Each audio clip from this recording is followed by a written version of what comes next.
એને સંકલ્પ કરેલો હતો લાડુદાનજીએ કે હું એના દર્શન કરવા જાઉં ત્યારે આ અવસ્થામાં બેઠેલા હોવા જોઈએ, ધવલ વસ્ત્રો ધારણ કરેલા હોવા જોઈએ, ધવલ ગુલાબની માળા ડોકમાં ધારણ કરેલી હોવી જોઈએ, પોતાના હાથમાં ધવલ ગુલાબનું ફૂલ હોવું જોઈએ, ડાબા પગની ઉપર જમણો પગ ચડાવીને બેઠેલા હોવા જોઈએ અને એના પગમાં બ્રહ્મચિહ્ન હોવા જોઈએ.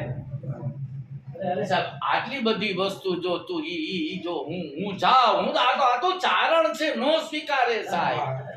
દૂધમાંથી પોરો કાઢે જલ્દી નો અને સ્વીકાર્યા પછી આગો પાંગ જાય. રાજા ચારણ ને વાણીઓ ચોથી નાનકડી નાર એતાને ભક્તિ લાગે નહીં, લાગે તો બેડા પાર. નો સ્વીકારું પણ આ આટલી શરત. અને શ્રી મહારાજના દર્શન કરવા ગયા. હું બાપુ આને તો એને ખબર જ હતી કે આ મારો જીવ છે ને અહીંયા આવવાનો. આવ્યાની જેવા જોયા ને ચાર આંખો ભેગી થઈ.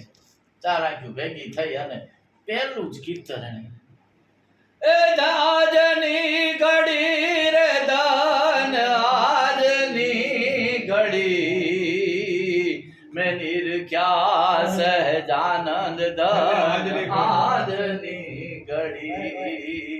આજની ઘડી ધન આજની ઘડી મેં નિરખ્યા સહજાનંદ ધન આજની ઘડી. કારણ કે જેવા બેઠા તરત જ પોતાના જે સંકલ્પો હતા જાહેર જે હતા એ બધા ચિહ્નો તો એને મંજૂર થઈ ગયા. પણ જેવા પાસે આવીને બેઠા એટલે મહારાજ શ્રીએ જમણો પગ આમ કરીને આમ ઊંચો કર્યો. પાસે બેહારેલા અને જમણો પગ મહારાજ શ્રીએ જો ઊંચો કર્યો. હવે જો પગ ઊંચો કર્યો એટલે તરત જ એને જે નિશાન જોતા હતા લાડુદાનજીને મળી ગયા. પછી ચરણ પકડી લીધા. હવે નો મૂકું અને હવે તો મારાથી ક્યાંય જવાય જ નહીં. બસ છેલ્લો સંકલ્પ કરીને આવ્યો હતો કે દુનિયાની તમામ વળગણને મૂકી દઉં. આ જે પરીક્ષા કરવા માટે થઈ અને જે નીકળે ને સાહેબ અને એની પરીક્ષામાં પાર ઉતારી દે ઈ પતિત પાવન. માત્ર ને માત્ર તું કઈ અવસ્થામાં છે, તું આવ્યો છો, કોઈ તારો ભાવ કેવો છે. એમણે જે પહેલા વહેલા જે ભાવથી કીધું ને નિરીખ્યા સહજાનંદ ધન આજની ધન ઘડી ગયા ને થઈ ગઈ અને અંતરમાંથી જે ભાવ ઉઠ્યો ને એ ભાવને મહારાજે સ્વીકાર્યો.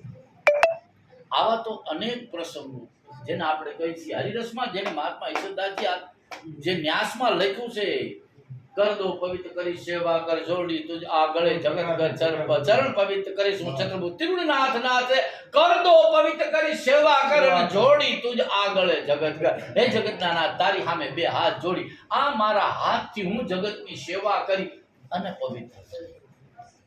તો ઈ મહાત્માની સેવા જ્યારે ભાવ જાગે સેવાનો, ત્યારે સેવાનો ભાવ જાગે ને ત્યારે નિંદા પેલી થાય, કુટલી પેલી થાય. ઠાકુરિયા સાહેબ ને એમની ઈચ્છા થાય કે અનુરભાઈ નું કાંઈક ભલું કરવું છે એટલે પેલા અડખે પૂરખે બેઠો તો રેવા દે ને કમાતા ખિસ્સામાં 10,000 શું લેવા વાપરો છો યાર, રેવા દે કાંઈ આવશે આજ નહીં તો તમારે કાંઈ કામ કરું. આ કેવળ પણ એમાંથી પોતે જયારે બહાર નહીં જાય ઈ તું કે ઈ કે બાકી આ તો કરવાનું છે કરવાનું, આ પણ ત્યાં હાલવાનું છે હાલવાનું.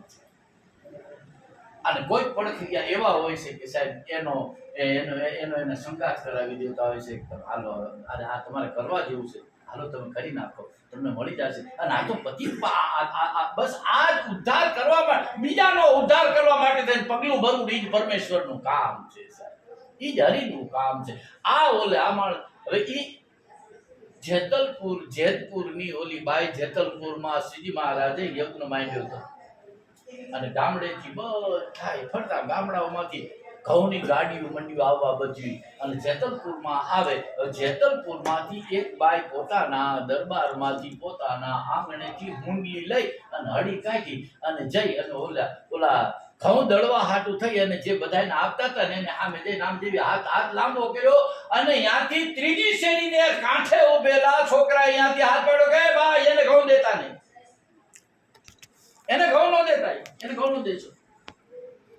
એટલે આ માણસ જે ઘઉં આપતો તો એ માણસ આની સામે જોયું જાણે રાજાની કુંવરી આવી હોય એવી અવસ્થાની, રૂપનો અંબાર જાણે ભૂલી પડી અને કોઈ આસમાનની પરી દુનિયા ઉપર ઉતરી પડી હોય આવી 16 શણગાર સજેલા અને કુમળી કાયા અને બાઈ હાથમાં હુંડલી લઈને આમ હાથ લાંબો કરી અને સેવા કરવાની ભાવનાથી ઊભી છે અને કહે છે મને મને 2 મુઠ્ઠી તો ઘઉં આપો. અને સામેથી અવાજ આવ્યો, આપવા વાળો અચંબામાં પડી ગયો, તારી ભલી થાય. તારી આવી બાઈ ને આ લોકો આવી દેવ જેવી દીકરીને આ આપવાની ના કેમ પાડતો હશે? આવડો માણસ શું કામ ના પાડે છે? એટલે ઓલો ભાઈ દોડાદોડ નજીક આવ્યો. નજીક આવીને એને પાસે બોલાવી દીધું, અહીંયા હું તને કહું. એટલે એના કાનમાં જે એને 2 વેણ કીધા, ઈ 2 વેણ કીધા અને કીધું ઓહો તો નો અપાય, તો નો અપાય. બાઈ કરગરે છે, મને આપો તો કે ના હવે તને નો અપાય. મોન તારા પૂન તો ઘણાય છે.